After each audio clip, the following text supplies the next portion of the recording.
ओम गण गणपते नमः। वैशाख महात्म्य तीसरा अध्याय।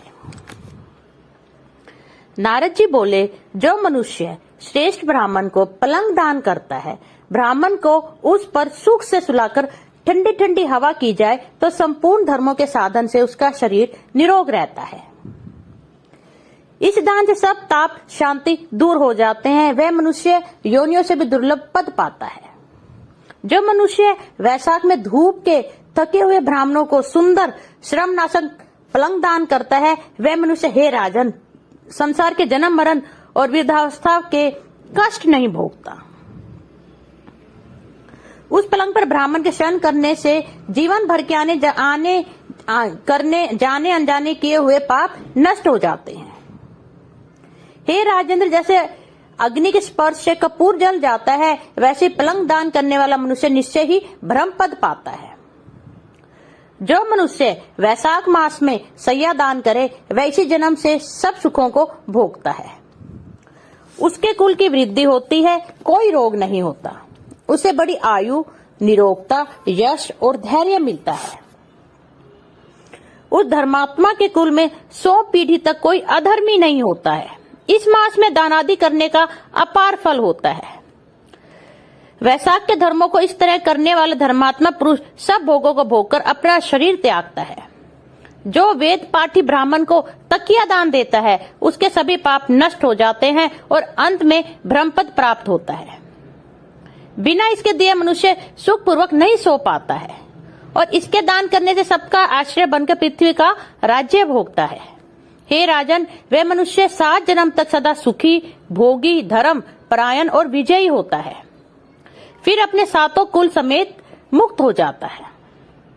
जो मनुष्य चटाई अथवा किसी प्रकार का आसन देता है, जिस पर पत्थरशाही विष्णु भगवान स्वयं विराजते हैं, इससे जल में पड़ी हुई ऊन नहीं भीगती। वैसे संसारी जीव संसार के बंधन को नहीं प्राप्त होता है। चटाई का दान देने वाला पुरुष आसन और सैया पर आरूढ़ हो सब तरह सुखी रहता है। जो शयन करने के लिए चटाई और कंबल दान देता है, वह मुक्त हो जाता है, इसमें संदेह नहीं है।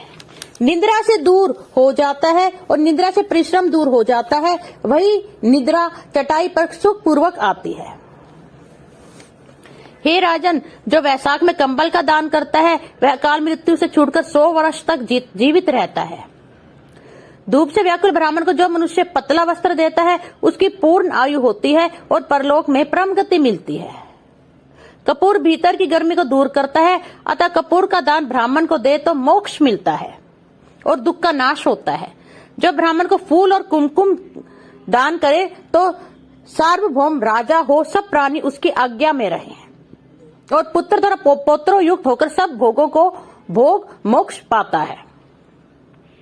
त्वचा और हड्डी के संताप को चंदन तत्काल दूर कर देता है, अतः जो चंदन दान करता है, वह तीनों पापों से दूर हो मोक्ष को प्राप्त होता है। जो जल में भीगी हुई खस, चंपा या कुशा दान करता है, हे राजन, वह प्राणी सब प्रकार के सुख भोगता है। सब देवता उसकी सहायता करते हैं, उसके सब पाप और दुख दूर हो जाते हैं और अंत में मोक्ष पाता है। जो वैशाख में गोरोचन और कस्तूरी दान करता है, वह तीनों तापों से छूटकर मोक्ष पद पाता है। जो मेष की संक्रांति में तांबुल और कपूर दान करता है, वह पृथ्वी में सारे सुख भोगकर निर्वाण पद प्राप्त करता है। जो मनुष्य सेवती और जूही दान करता है, वह सार्वभौम राजा होकर अंत में मोक्ष पद पाता है। जो वैशाख में केतकी और मली का दान करता है, वह माधव भगवान की आज्ञा से मोक्ष पद पाता है। जो मनुष्य ब्राह्मण को सुपारी और अन्य सुगंधित द्रव्यों का दान देता है, और हे राजन, जो नारियल दान करता है, उसके पुण्य के फल चित्त लगाकर सुनो। वह 7 जन्म तक ब्राह्मण के घर जन्म लेता है और धनवान तथा वेद पाठी होता है। फिर वह 7 कुल समेत विष्णु लोक को जाता है। हे राजन, जो प्राणी विश्राम मंडप बना ब्राह्मण को देता है, उसके पुण्य के फल कहने को मेरी सामर्थ्य नहीं है। जो मनुष्य छाया मंडप बनवाकर भीतर बालू बिछा उसमें प्याऊ लगा देता है, वह सर्वलोक का स्वामी होता है। जो मनुष्य मार्ग में बाग, तड़ाग, कुआं, झोपड़ी बनवाता है, वह बड़ा धर्मात्मा है, उसके पुत्रों से और क्या। जो मनुष्य कुआं, तालाब, मंडप और प्याऊ लगवाता है तथा सत्कर्म का करना ही उसका पुत्र है। संतान 7 प्रकार की है। इन 7 में से जो एक भी नहीं करता वह मनुष्य स्वर्ग को नहीं जाता। उत्तम शास्त्रों को सुनना, तीर्थ यात्रा, सत्संग, जलदान, अन्नदान, पीपल का पेड़ लगाना और पुत्र होना, ये 7 प्रकार की संतान देवताओं ने कही है। अन्य सैकड़ों धर्म करने पर मनुष्य को संतान नहीं मिलती, इसलिए संतान की इच्छा करने वालों को इनमें से एक क्रम अवश्य करना चाहिए। पशु, पक्षी, मृग और वृक्षों को भी स्वर्ग सुख नहीं मिलता, फिर मनुष्यों को तो कहना ही क्या। जो मनुष्य सुपारी, नाग, वल्ली, कपूर और अगर सहित पान दान करता है वह निश्चय ही शारीरिक पापों से मुक्त हो जाता है तथा यश, धैर्य और लक्ष्मी प्राप्त करता है। रोगी रोग से छूट जाता है और निरोगी मोक्ष को पाता है। जो वैशाख में ताप नाशक छाछ का दान करता है वे विद्यावान और धनवान होता है, इसमें बिल्कुल भी संदेह नहीं है, क्योंकि गर्मी की ऋतु में तरक के समान कोई दान नहीं। इसलिए मार्ग के कारण थके ब्राह्मण को छाछ का दान करें। जो मनुष्य नींबू का रस और नमक डालकर अरुचि नाशक छाछ का दान करता है वह मोक्ष पाता है। जो गर्मी से व्याकुल ब्राह्मण को दही की लस्सी पिलाता है, हे राजन, उसके पुण्य का फल कहने की मुझ में सामर्थ्य नहीं है।